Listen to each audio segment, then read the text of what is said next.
Hello friends, welcome to the second video of neural networks using Java using object-oriented approach. In this video, I'll be covering the neural network math class, which will be containing various mathematical operations such as the activation functions and few other matrix operations which are listed here. So I'll be covering all the mathematical functions in detail, how to write them in Java. So basically, if you are very well versed in writing these mathematical operations in Java, you can skip this video and move on to the next video in the playlist. So basically in the previous video I had covered about why choosing Java for writing this neural layer. When I posted this video on the internet and few of the online community members, there was a serious backlash that why I used Java over Python. So this I'll be explaining in my simple application which I've written, such as like weather report and many other application. In this weather report, it will be like calculating the predicting the weather based on various parameters such as humidity and temperature and rainfall, etc. So you'll be understanding how easy it is, right, able to map the different design patterns in Java to add this neural network there, and what all advantages it adds there. So basically, to cover what all I had covered in the previous video, in a quick recap, it means I had written the logic for the neural layers with the different activation functions and the weight generation things to generate the initial weights. So this was the basically covered in the previous video of this writing a neural layer. And in the next video I'll be covering about neural network to create a network. In this video it will be basically about the different mathematical operations which we have to use in the mathematical operation. So let's move on to the our code. So this was our neural layer class. We had written about activation functions, different activation function, initial weights. Then we had overloaded the constructor for the neural layer with only just the number of input neurons and number of neurons. So basically this was the logic to generate the initial weights. We had used a random function for this. We could else generate different other methods also, which I had explained in the previous video. And we had written a print tester for this matrix. So basically if we move on to our neural network math class, we had basically written only just four functions there that time, which we had to use. Now we have to write mathematical functions which we require for the neural network, in which we will require for training and predicting and error calculations. So come let's start writing. So the first function which I'll be writing will be for generation of the product of a two matrix. This is a famous thing. Most of you have written it in C++ and other languages. So let's start writing it in Java. So public static, it will be an the return type would be a double two-dimensional array. Let's write matrix multiply. The input would be a two vectors.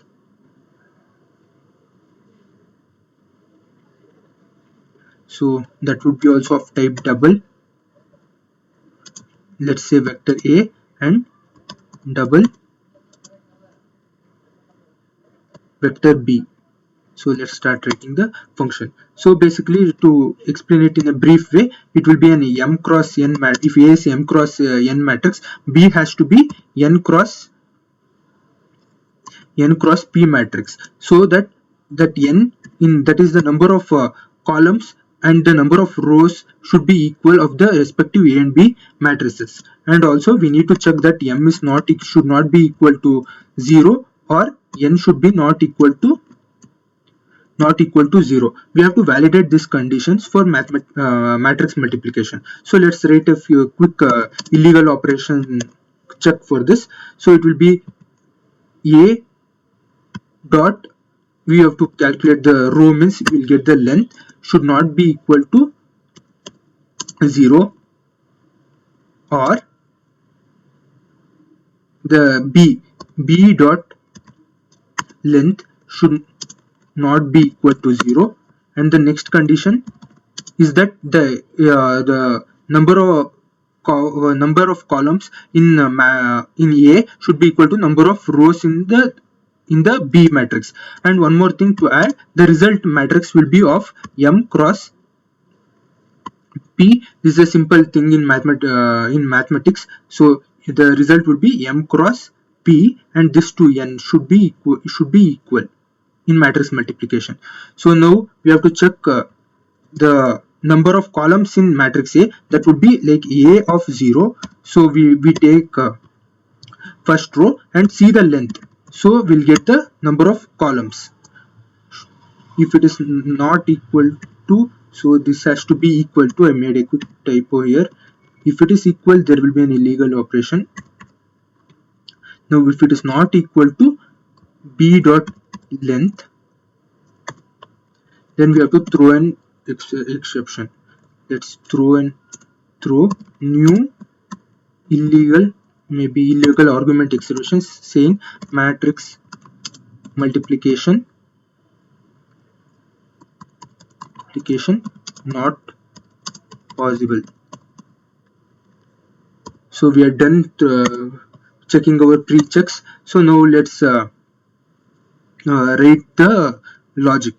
So we can say an int keeping m, all the parameters, m is equal to a dot length, and int n will be equal to a dot 0 comma length, or it is equal to b dot length. Both should be equal and will be equal because we have pre-checked in our throw expression.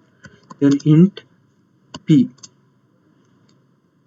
will be equal to number of columns in B, that is b of 0 comma dot length, and our result would be a double.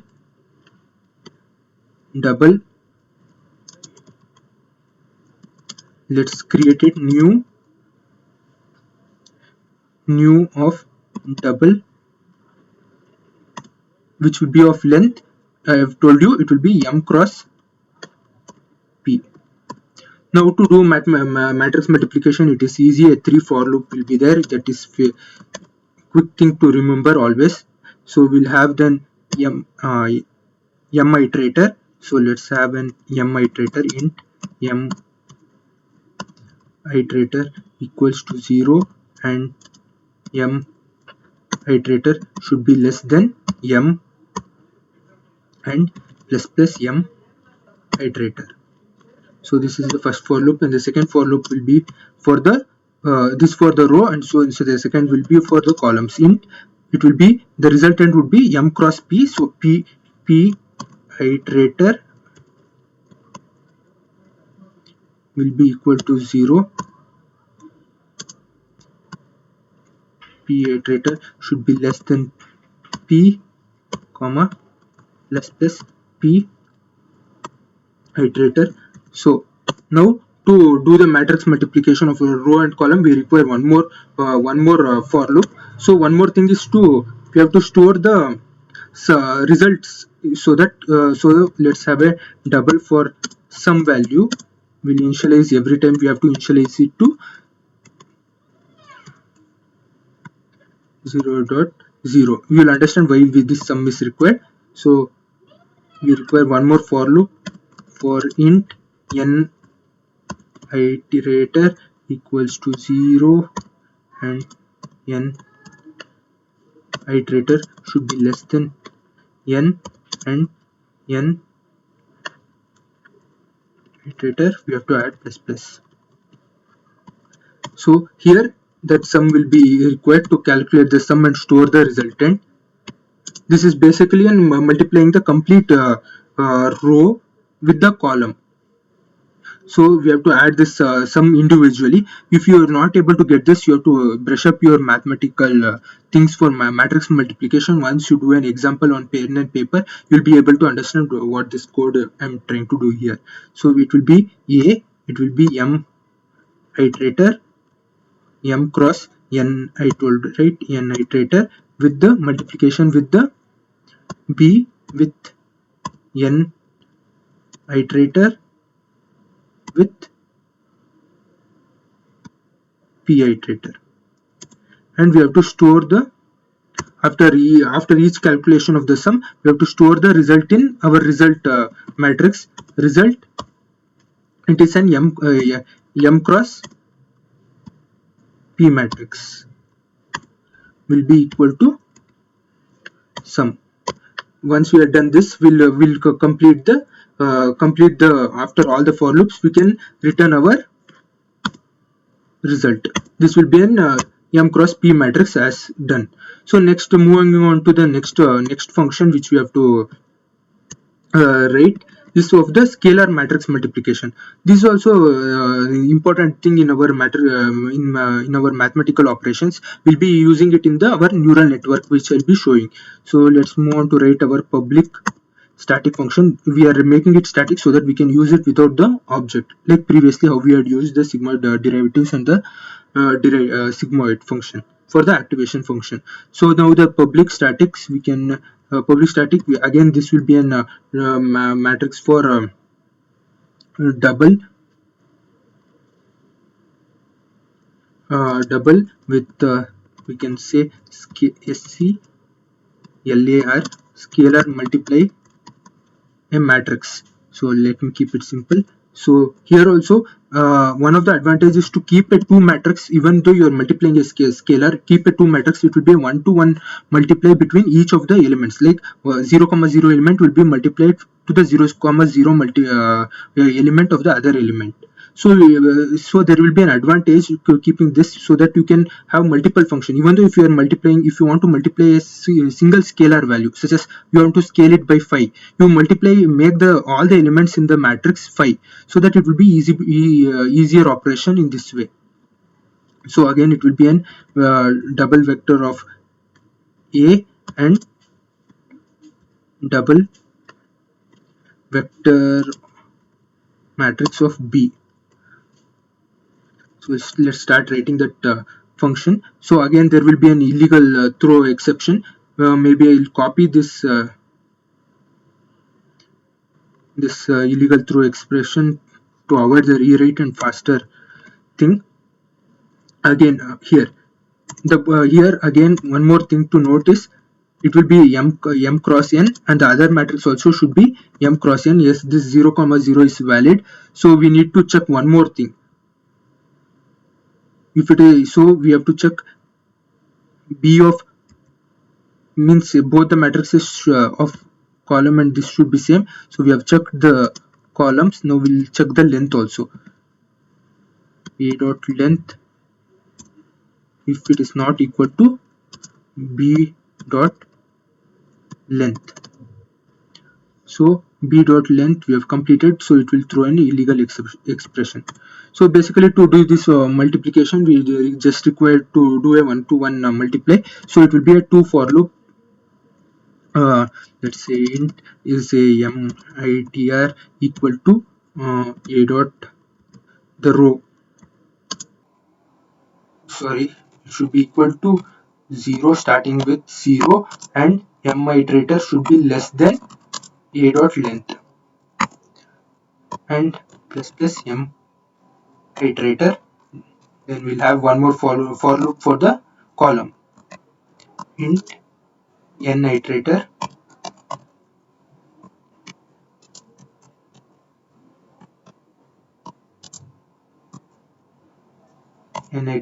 should be less than a or b. You can take anything, b of 0 comma length, that is the number of columns, with n itr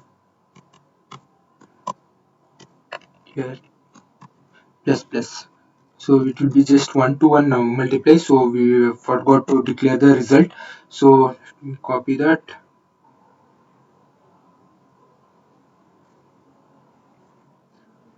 and just add it here. So here it will be just a dot length and a of 0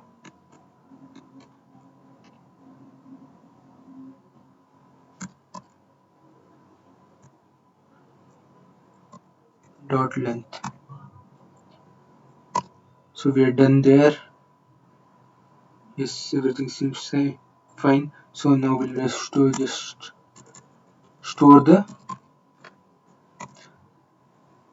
result, that is m iterator and n iterator will be equal to just a normal one-to-one multiply, that is a iterator, n iterator multiplied with b m iterator and n iterator. So we are done with this.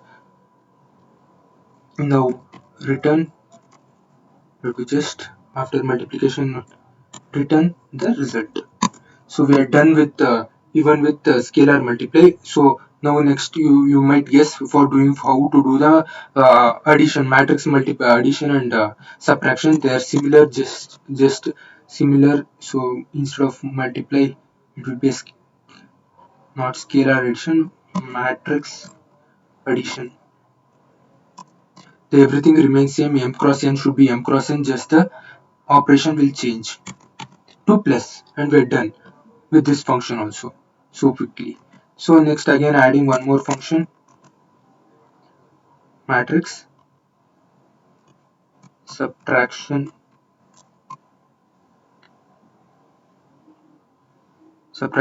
We just change the symbol to subtraction and you can say here matrix addition and here subtraction and here addition in the illegal operations. Next we have to cover the transpose of the matrix, so that will also be similar kind of thing. So let me copy paste the thing and just write transpose matrix, transpose. So there will be just one matrix, so we need to just check whether it is not a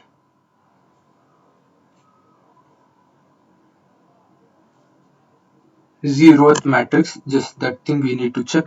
So matrix transpose not possible.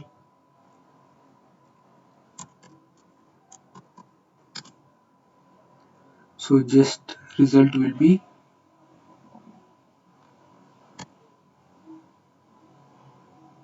just written n iterator and make this m, and you will be done with the transpose of this.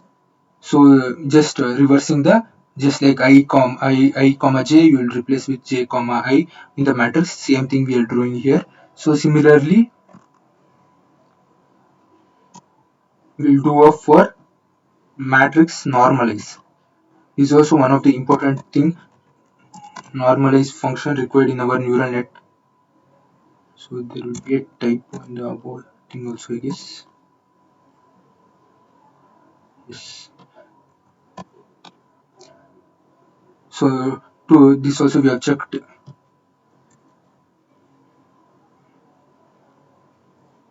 normalize. We have created this thing. So just normalize will require just one more operation, that is adding all the elements in the matrix. So again we require a true for loop for the normalization. Normalize means just adding all the elements of the matrix and just dividing it by the answer. So we'll require an double sum equal to 0.0, and in this sum is equal to